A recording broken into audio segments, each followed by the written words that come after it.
I look at every morning as a reset on what I could do throughout my day to make things better and grow as a person. And that mindset has changed my life. It's changed the course of my career drastically in a very expedited fashion, mind you. So who is ever listening to this, I think it's just really great that two people, I mean, we just met each other, can connect on that level and Yeah. be ultimately have not only a sense of purpose in life, but a sense of calmness. I feel this calmness in you, John. You Yeah. talk to me about that. And that calm doesn't come easy. It comes from a reality and it comes from grit. So I appreciate what you said and I echo those statements.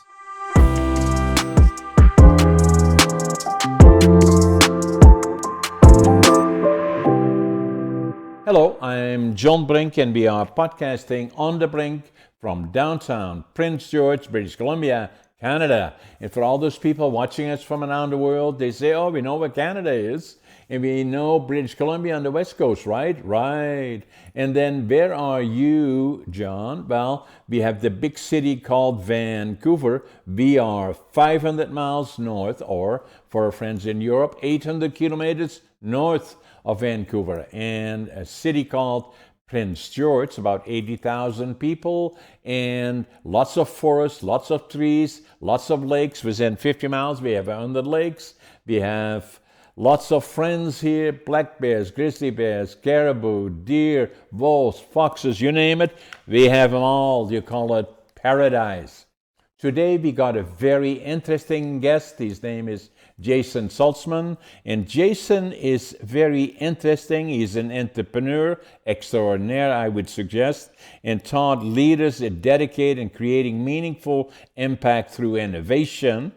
He was the founder of an organization called Relief that deals with toxic debt and issues related to that, and how to negotiate and all those challenges around it. He is also involved and as a CEO, serving as the chair of ALI. Jason is a professor of Florida's Institute of University, FIU, where he is served as the university board of directors and the vice chair enterprise growth. There are so many elements of this guy. Jason, that will take us probably 2 hours to cover it all. Anyway, Jason, welcome to the show. Thanks for having me, John. Happy to be here. So, before we even started, we started talking about, obviously, I did during my intro, I'm living in what I call paradise. And you were referring to Florida and Boca Raton in particular, and then New York, but also to a place that you have or had in Boulder, Colorado, and some of the issues dealing with climate change potentially, and other issues. And one of the things that we are always dealing with in British Columbia is the danger of wildfires, forest fires, which are scary. Things happen very quickly, very rapidly, and now we are obviously watching in North America things that are happening, in particular in Texas, and the devastation of flash flooding, and where and 100 people, 104 so far, have died, including 20, 30, 40 kids. It's devastating, but again, it shows us flooding. And I was born in Holland. In Holland, 40% of Holland is below sea level. And even in 1952, I remember the floods. The power of water is amazing. In particular, we saw that in Holland in the early 50s, where thousands of people died because of floods, and they made a lot of changes in Holland that so far has not happened again. But so those are the more challenging things that we are dealing with, you, me, and the people in North America. And in particular now, our hearts go out to Texas and the families. And that I cannot possibly, and I'm sure you feel the same, sending your kids, grandkids, and all the things that are related to it. It's devastating, but it's the power of nature. We see that in fires, we see that in water, and a lot of other things. Yeah, I agree, John. And I echoing your statement, my heart and soul goes out to the families in Texas right now. Watching it unfold has been absolutely devastating. And I can't even imagine, what those people are going through. But as you mentioned, it does show the fear, veracity, and the power of of of climate and how it really affects us. And we were talking earlier before the show started. I had a stint. My wife and I moved to Boulder, Colorado, and I loved being on a mountain and being close to the animals and the views. And it's just so uplifting to be in that environment. But we were part of a massive fire that broke out. And as I mentioned to you before the show, a fire, wind had hit the boulder, a tremendous amount of wind, and it knocked over a transformer.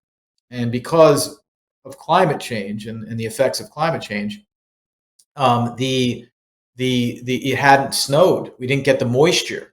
There wasn't a lot of Boulder at the time. It was 4 years ago, and as such, the transformer exploded on the ground, got knocked over by the wind, and it blew out over 1,000 homes in a matter of minutes. And I saw that happen from my window, and it's almost like you realize how small, infinitely small you are. You have no control, No. and the sheer veracity and how big these things are. And again, I felt anxious enough to want to move right off out of the mountains, and change where I'm at. So I can't even imagine, what they're going through in Texas right now. It's just heartbreaking. If Heartbreaking. there's if Yeah. And we saw the same last year in California, where there always have been fires, but these ones were devastating. And a couple of years before that, Hawaii comes to mind, in Lahaina in particular, and those kind of things. And as you indicated, how minute we are in the scheme of things, and then climate change is a reality, and hopefully we can do something about it. In the bits and pieces that we are doing now, we're moving very slowly in a direction. The other thing, that has been a history of climate change through the thousands of years, that when we were not even near, or it was not recorded, but they know from history. So it is all part of who we are and where we are. Yeah. Yeah. And if there's only, I don't want to minimize. I would never, in my soul, minimize what's happening right now due to climate change and what's happening in No, Texas and the weather. But I, personally, and I think, like, there's two ways at a high level where you can go with disasters in your life, whatever those disasters might be. You can sort of like bow down to it, be prey of the situation, or you can find some purpose to make yourself stronger and keep going. And that's something I've been reading a lot of Marcus Aurelius, and just having this fundamental ideology, attempting in my own life to put things into perspective, turning this into motivation to further our lives, enough energy that we can execute the things that we want in our lives, and to be able to help others, throughout that process. yeah, So to me, that's the saving grace here, of all these disasters that we're witnessing. We're not going to be here forever. no, We're just going to be here for just a blip. yeah, So now's the time to make your impact and do the right thing and do good in your life. And that's what's been fueling me, John, you know, and I to feel bring the things into same. perspective. And I feel the same, Jason. I'm a little bit older than you. I'm 85, quite a bit older, likely. Yeah, I don't So believe you, I John. I was, don't believe you. I say 85 85 years years old, young, please. and so and appreciate all the things that we have and that we have seen along the way, and how can we share it with others. It's not money, it's not any of that, But to me, more than anything, I'm an author as you are, and I'm a speaker and a presenter. And to me, and obviously active in podcasting, is being able to share at least part of my experience that may be helpful to others. But I'm very sensitive to the fact that we are just a minute part of this earth, not based on religion or anything like that, but that's the facts of life, and do the best we can, give back to the communities, and appreciate. I do. Every day I get up every morning at 5:30, and to me, every day is a beautiful day. Attitude, passion, work ethic, and what will follow is success, and give back to the community at all times. But appreciate, what can we do to help others is important. Yeah, we definitely share that, John. I look at every morning as a reset on what I could do throughout my day to make things better and grow as a person.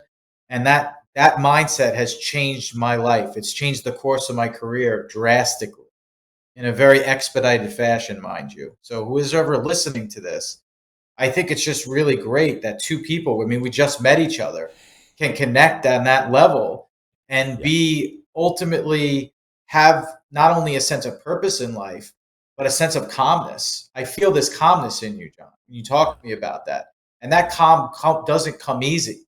It comes from a reality and it comes from grit. So I appreciate what you said and I echo those statements.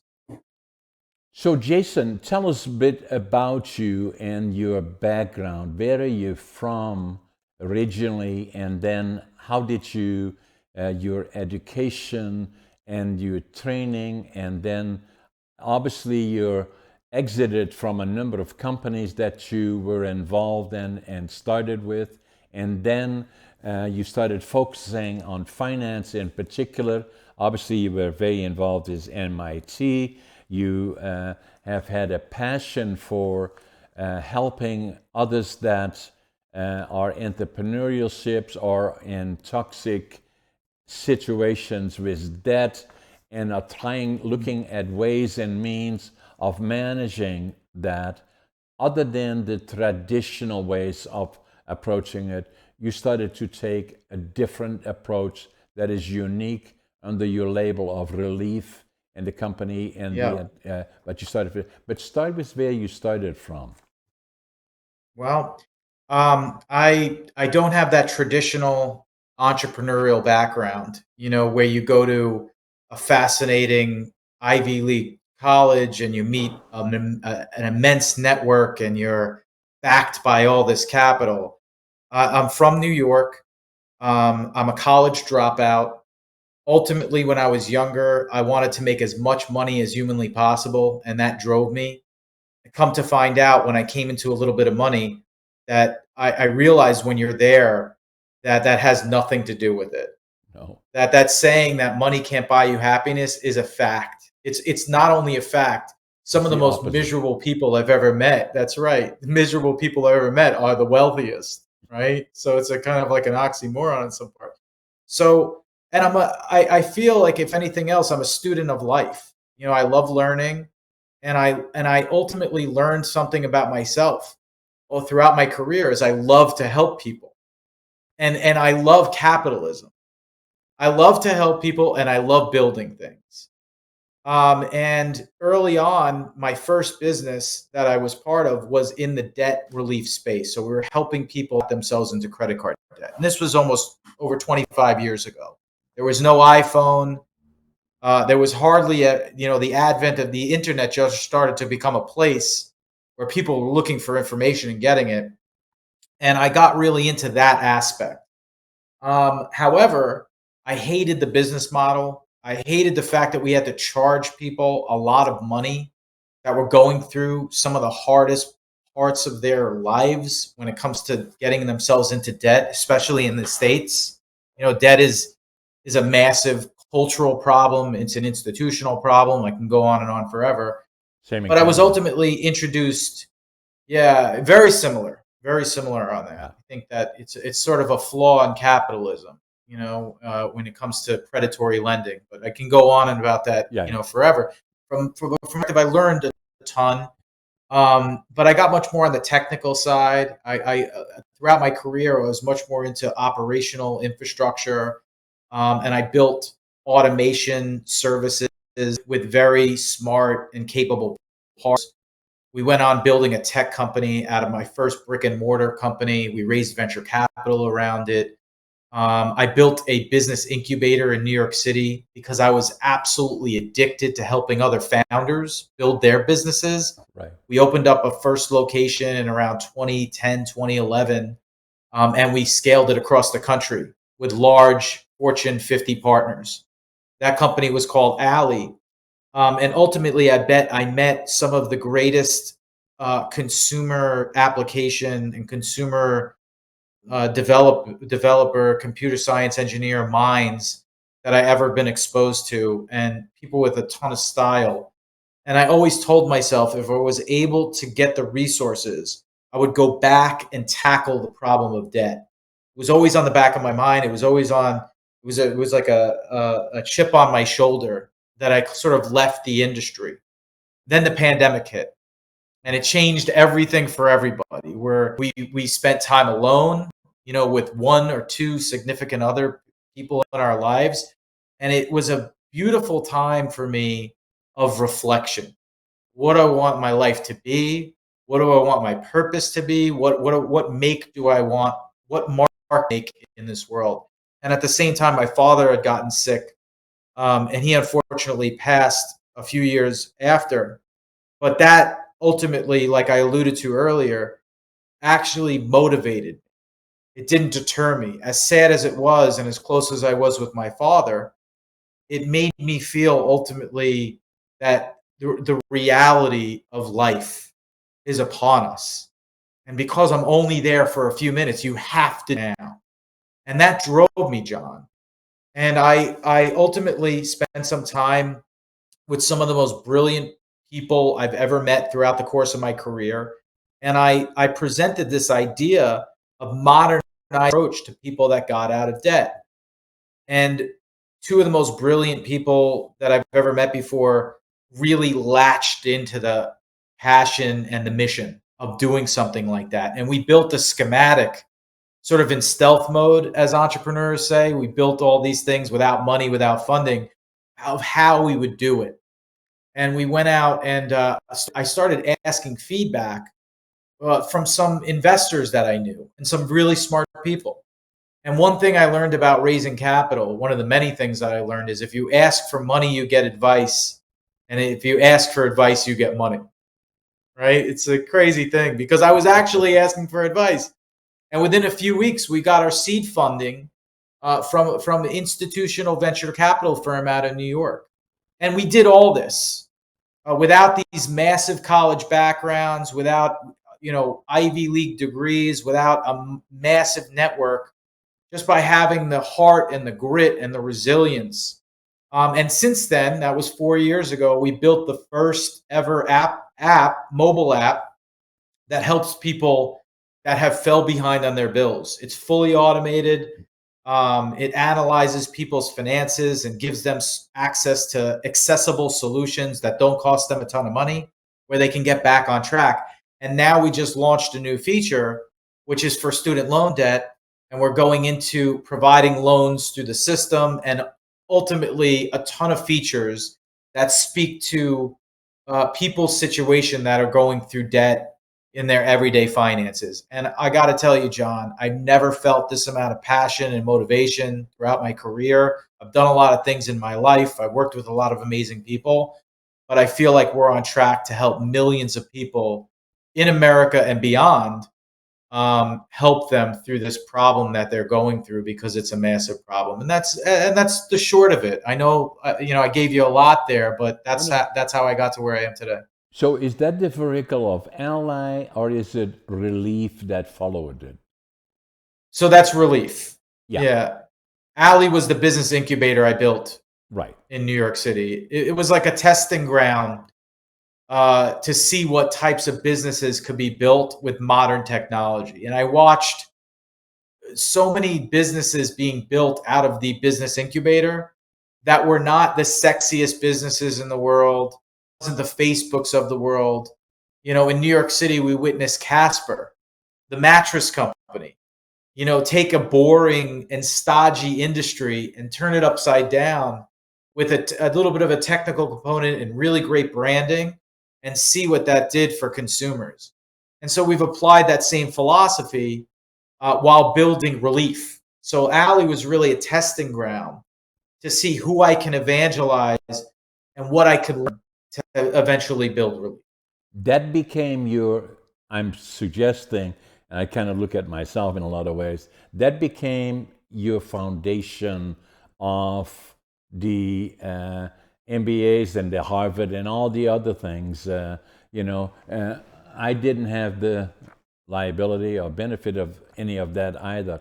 I got my training in Holland. I failed grade 3 and I failed grade 7 3 times, and then became a laborer at the age of 12 and a half, which is one of the best things that ever happened to me, because now I've been working ever since. I'm still very active. I have 10 different companies, and it's not about that. I'm simply giving you the idea. So I've been working for nearly 73 years, and I love every single day. And a lot of people say to me, with education, do you still feel bad about failing grade 7 3 times? I said, I do.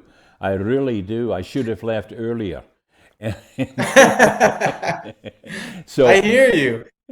so Yeah. the Wonderful point. foundation that you're referring to is all the steps along the way, hard ways, challenges, and all along the way, ending up to where now Relief, and Ali already was a step, and then Relief now is the foundation based on all of that experience. Yeah, looking back, if I was to put it in an order of things that made sense, absolutely. But during it is absolute chaos. I don't Yeah. want anybody that's listening to think that any of it is easy, right? It's chaotic, it's messy, and that's why you have to have the right mindset. And that's why you're right, John.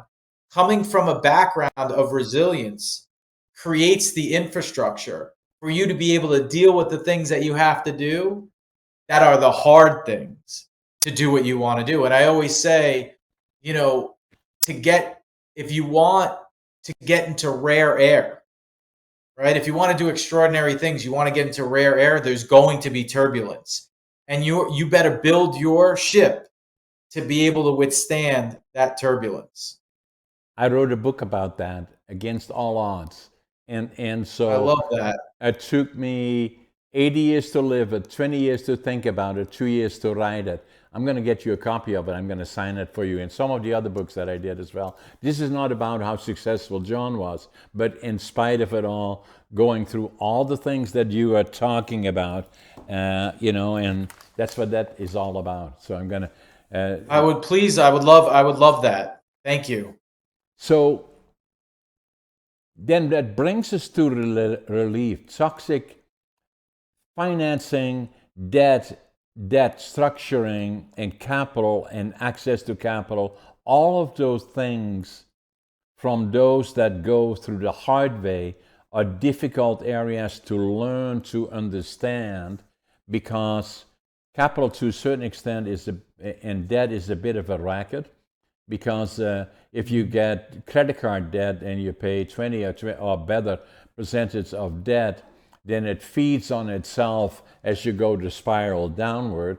And so, in understanding it as to how do you deal with it, how do you manage it, there are traditional ways that are being advertised, but you approached it, and I'd like to know and share with our people watching us, you took a different approach to it in Relief. Share it with us. Yeah. Well, we did. And ultimately, we did a lot of studying and we did a lot of learnings around the behavior on what happens, and the conditions that get people into debt, and then what happens there. And it's no secret in the United States, when you're in elementary and high school, you learn about Christopher Columbus and you learn how to dissect a frog, but you learn how to use a credit card, right? One of the most common things you'll do as an adult And what happens is people get into these simplified products that are extremely complex at the back of it, right? The marketing is complex, the targeting is complex, the contractual obligation you have with the credit card company is complex. And what's happening is these banks, and there's a bank on every corner, right? And there's a reason why there's a bank on every corner is that's how much money they make off you. Because Albert Einstein said compound interest is the most powerful thing in the universe, Yes. right? And credit cards, if not used properly, could have the most powerful thing in the universe working against you. And that happens for millions of people, millions and millions of people. I'm in debt. Delinquencies have gone up. We haven't seen this level of delinquency in the United States since the 2008 recession. 1 in 3 Americans is in collections and behind on a bill right now. 1 in 3 people in the At U.S. is Canada. behind on. Yeah. And it gets even worse when you go into in Canadian territory because it's a similar culture. It's a similar mindset.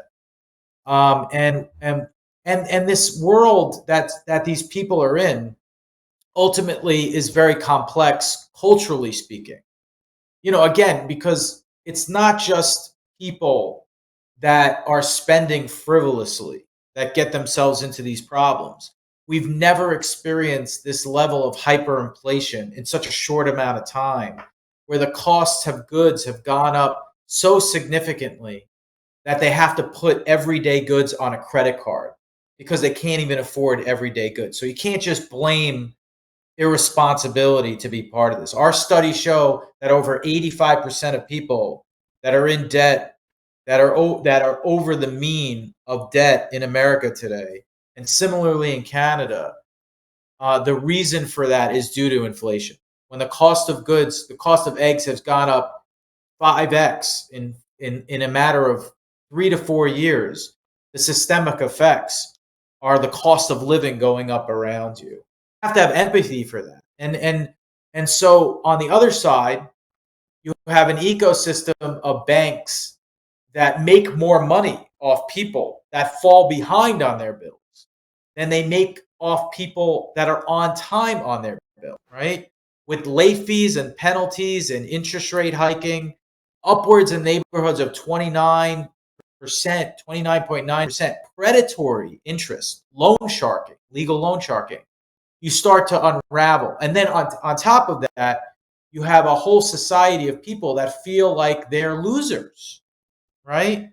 Somebody that's getting collection calls and getting letters in the mail ultimately feels like they lost the game of life. They've completely, in some cases, we see people that have given up on having any type of financial future.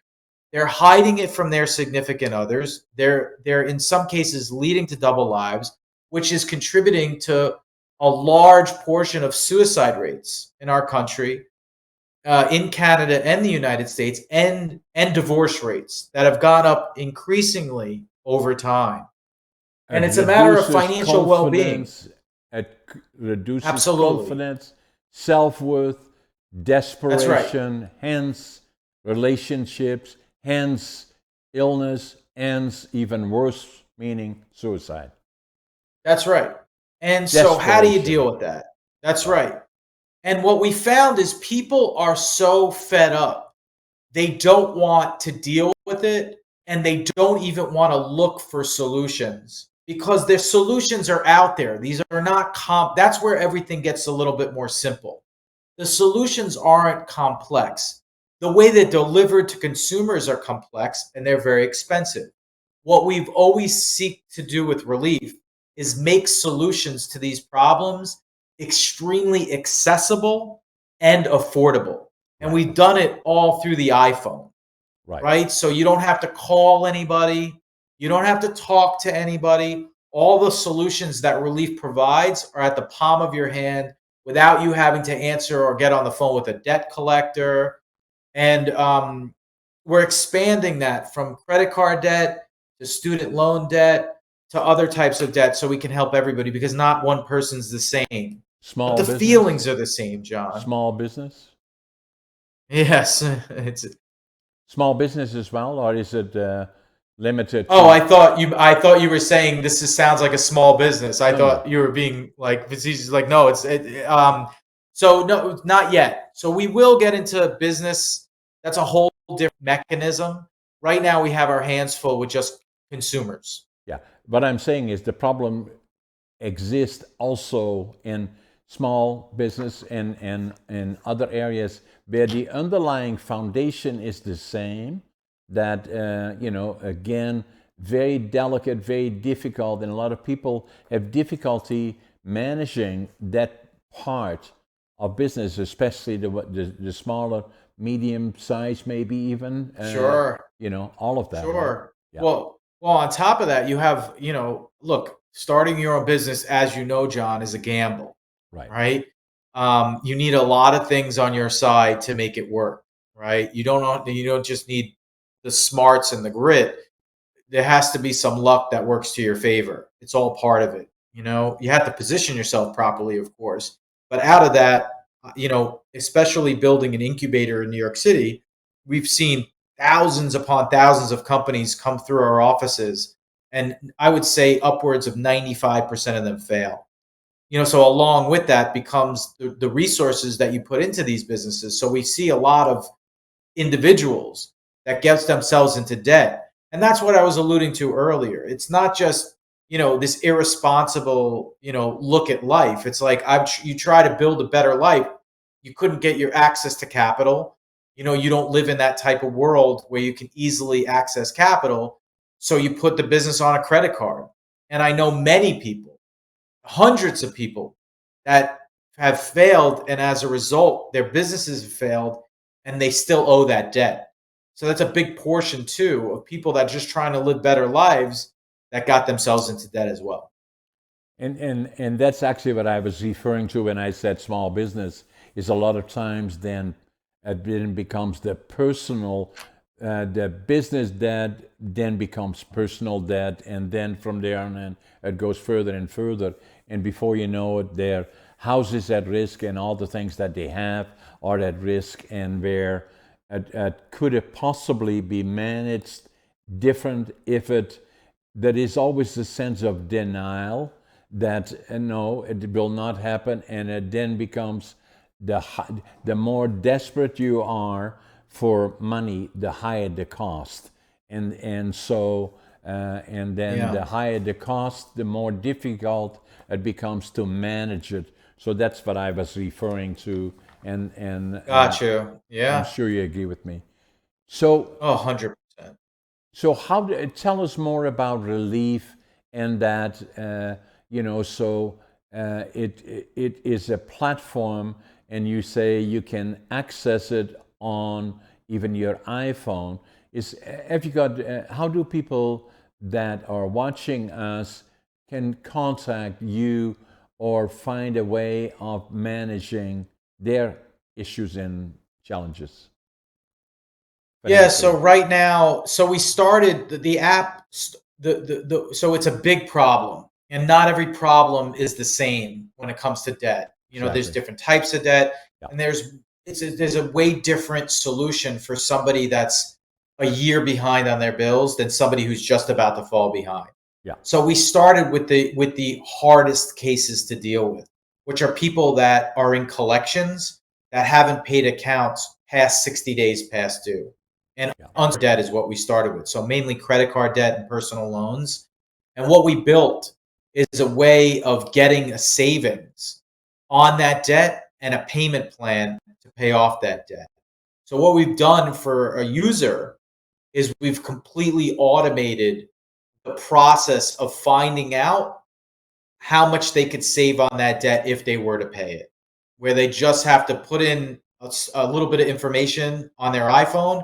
First off, if you're going through this problem, go to the App Store, on the Google App Store or the iOS App Store, and download Relief. That's where it starts. Yeah. Put in a little bit of information, it will automatically pull your accounts. It'll see what status you're at. And for those of you that are in collections, it will then offer you some form of support, and then you will submit the app to do its job in the background and get you some sort of deal. users are saving up to 70% of their debt and have years to pay it off. And it's fascinating, the deals. We just saved an individual on one debt over $20,000 with a click of a button. Can you imagine picking up a phone, downloading an app, and saving $20,000? That's what's happening. It's so meaningful. We are so passionate, and when we see the use cases that come through, it's eye-openingly amazing. It is what fuels us every day. It's new. It doesn't work for everybody. So No. if you go through it, it doesn't work for you. We're sorry. We're working on it. Right? We Yeah. have to. We're expanding the features. The other feature that we just launched is a student loan feature where you can input your student loans. It'll automatically pull them up, and there's a refinancing tool that'll give you all your options in app, so you don't have to go through the complexities of all these government programs. A lot of these hurdles that you have to go through to modify your student loan are extremely complex. The app makes it very simple. So if you have student loans, download Relief through the App Store, put your information in. It'll be very transparent on what it can do for you. You don't talk to any salespeople, any pushy people at all. It's all done through an app. It's all fully transparent, and it's all accessible through your fingertips. And hopefully, if it can help you, it gives you back some form of your dignity. Because I always say this, John, you're not you should not be judged by your credit score. You are worth more than a credit score, and you will get through this. Yes. And so basically, correct me if I'm wrong, Jason, what it does is you approach it from that understanding the process, really. The one that holds the debt and the one that is using the debt and falls behind. And the last thing that the one party wants to do is sue you in court. So if you give them a response in a way that the ones that holds the debt understands that you will pay it off on time, over time, in something that is doable, is better than the opposite. So understanding it, and that if the vehicle relief, and you correct me if I'm wrong, provides the way of understanding how the process works, what is accessible to the one that holds the debt, other than the opposite, is a big part of it. Yeah. So that's one feature, right? Right. Because like this isn't everything, and we're building new No. features, right? But Yeah. but student loan, it'll simply refinance your debt through the app if it's available. You're Okay. tapping into all the programs that exist that are in today, and that's all done through the app. For people that are behind on the bills, you what we found is people didn't want to learn how it works, they just want it done. So the app does everything for you, so you don't have to do anything. You just put in your information and submit, and the app will we have connection points to the people that hold the debt, and with that, we communicate with the debt buyer or the debt collector, whoever owns the debt, on whatever that net present value of the debt is and what they're willing to take. And we compare that up against a user's finances, because in app, we actually do a cash flow model. We analyze a user's financials to understand if they have any discretionary income to even go towards this debt. Because many people don't have any money at all. And in that case, who are you going to feed? You're going to feed your family or Visa or American Express. Feed your family, right? Exactly. Take care of yourself. This stuff will wait, and they can't send you to jail, right? So it's just a matter of time where you'll get back on track. And what people don't know, which is what we like to bring to light, is that there's a deal to make it all. People don't understand that the bills that they're getting in the mail, if you're behind on your debt, often there is a reduction of that amount that the people can tap into that they have no idea that exists. And that's what the app will get you automatically. So you don't have to call them up, go through the rigmarole. Because if you call them up, it's extremely chaotic. They're debt collectors. They'll call you, They all the speak a time different throughout the language. day, and they speak a different language. They don't care about you the way we care about you. That's for Yeah. sure. Yeah. And we built it for you. We built it for our families. We built it for our friends. We built it for everybody that's going through the situation.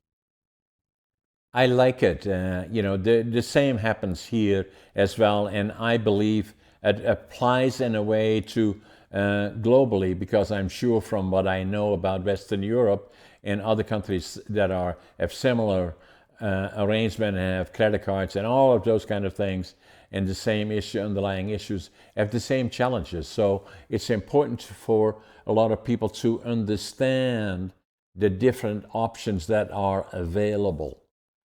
So, and 100%.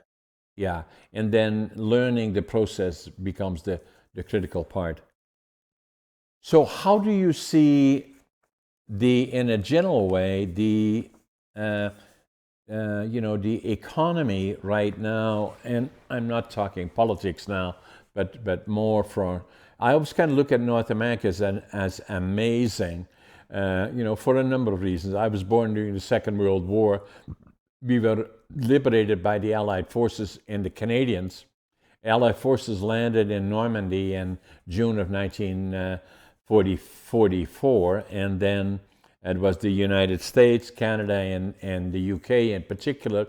And the Canadians went north to France, Belgium, then Western Holland, and we lived in the northeastern part of Holland. And we were liberated. We saw far too much that we should not have seen as young 5-year-olds, and so what made an immense impression on me, we were liberated by April the 12th, 1945 by the Canadian Army. And it made such an impression on me as a 5-year-old that I always knew my dream was to go to the land of my heroes, Canada. I wanted to go when I was 17, and my parents said, no, you're too Wow. young.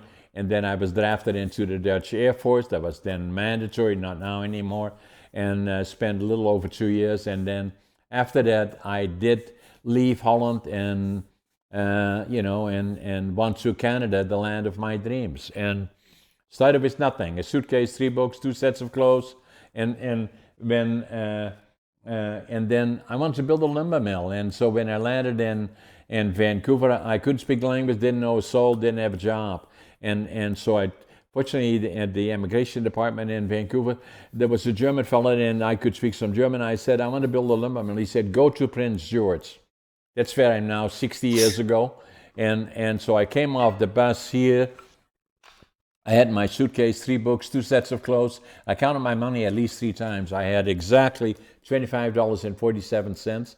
But what I did have is attitude. I've always been positive, even at the worst of times.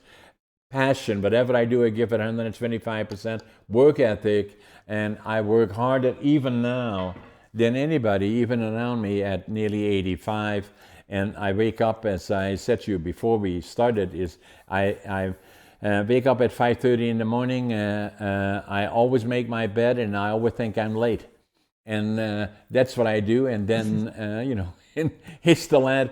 But the other part that I was going to make really is this one, is that the United States, Canada, and the UK, and then after the war was over and they liberated us from the German armies at the time and all the awful things that happened, is that the Marshall Plan started rebuilding again Europe to where we are today. And and to me, after all these years looking back, the foundation of, and you are well aware of it, what we see now in Eastern Europe, Ukraine comes to mind, seeing other things that are happening in the Middle East and then in other places.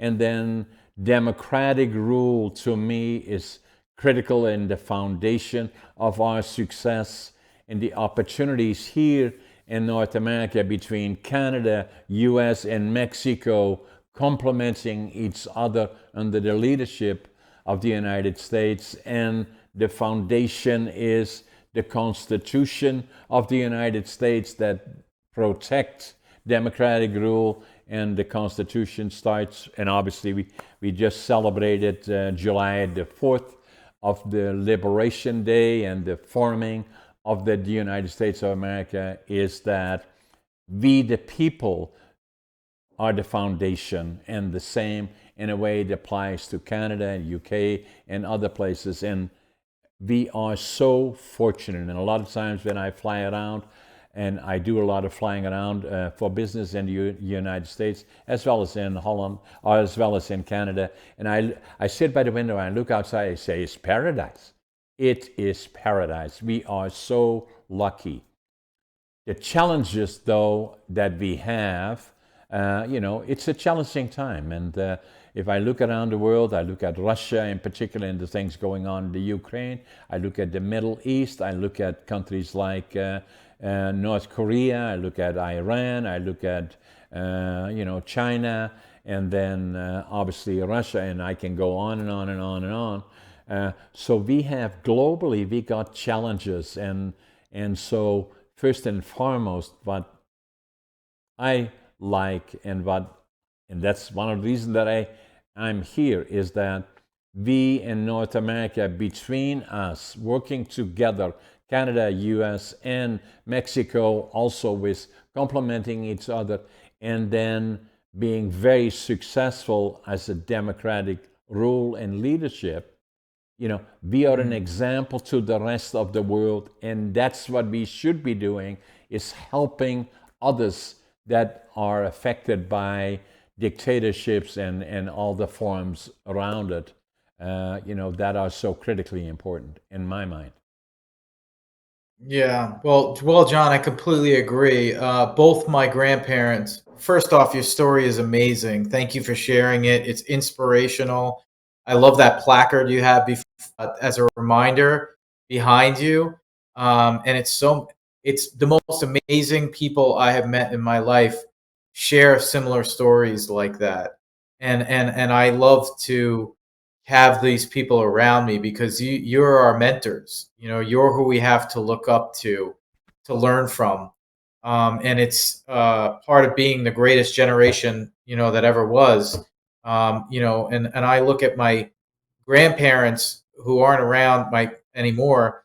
My grandfather fought in World War II. Both my grandparents fought in World War II.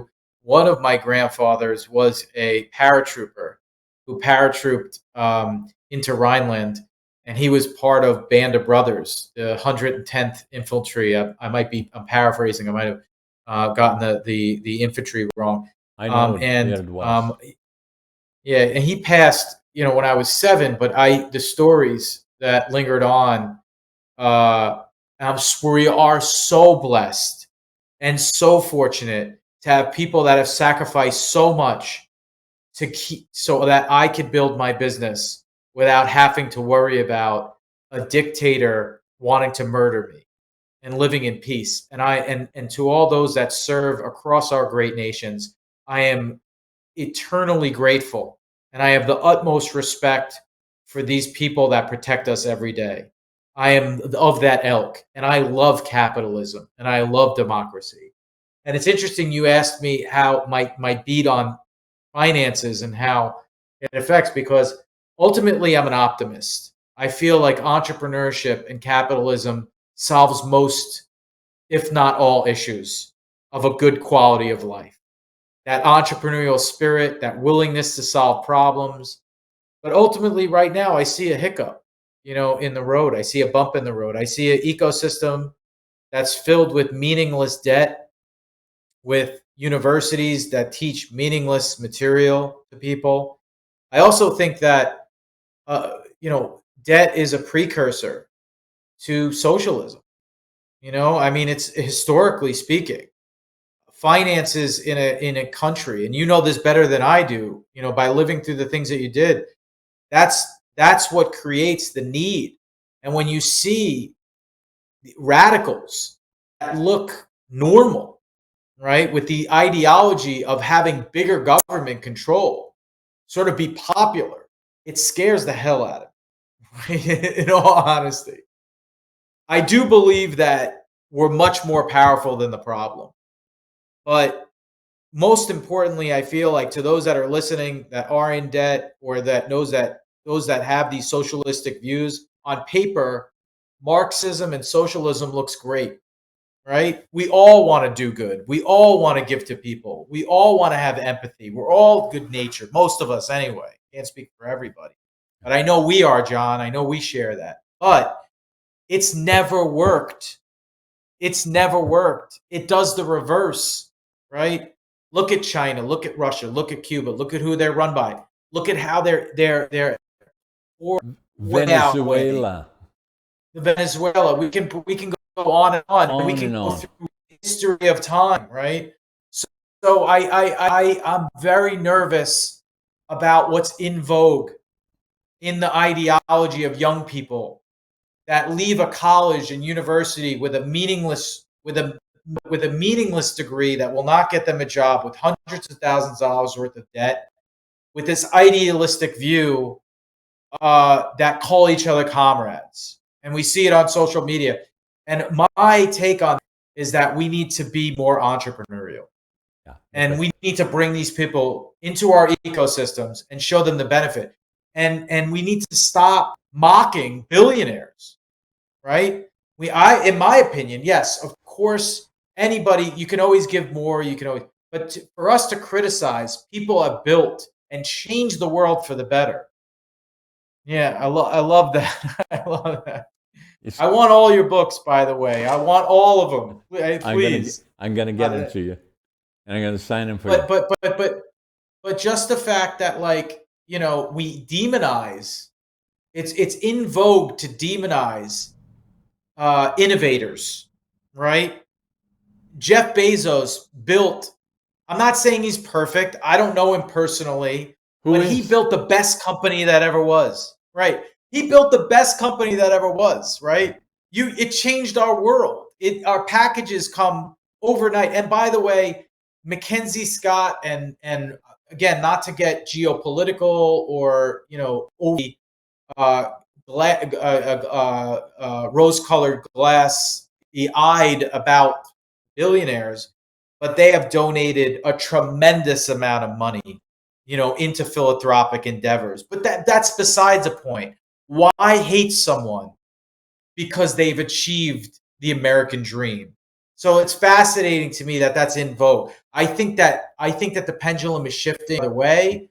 I think that the universe has to find balance, and the only way that it could find balance is by having discussions and talking about this, and and weighing it out. Because I could tell you, like, that logic is extremely flawed, and that's not me saying it. That's history saying it.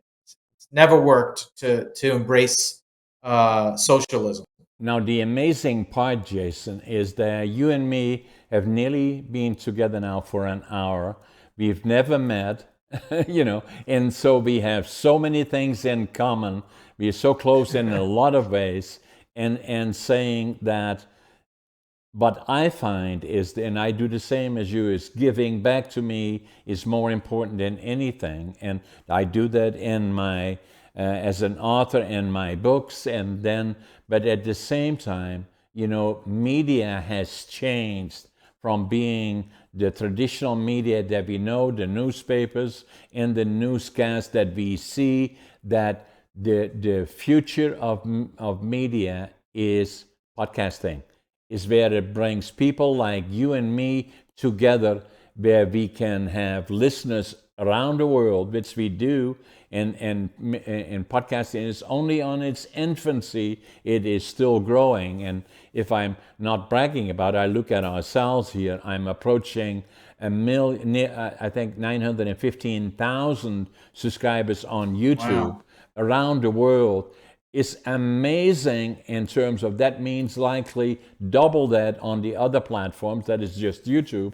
Maybe up to between 2 and 3 million people will see us in our conversation. That is, to me, is the most effective way, one of the most effective ways of giving back, to bring people like you and me together and have this kind of discussion. I believe is very, very important to me, in a form of giving back. And to all the other young people that that are likely watching us, or other people, give back to your community, be part of your community, and then be proactive. And and become, and that's a very important one for me, is that you are a very effective communicator. Effective communicating is critical to success. And I believe we don't do enough on teaching our young people in particular on becoming good communicators. That's why I wrote a book about billionaires. It is about effective communication skills, and is very important. And then always giving back. And then the other part is important. I'll send you that book as well. Is that living young, dying old? And it's not age. It is quality of life. And that's a picture of me actually.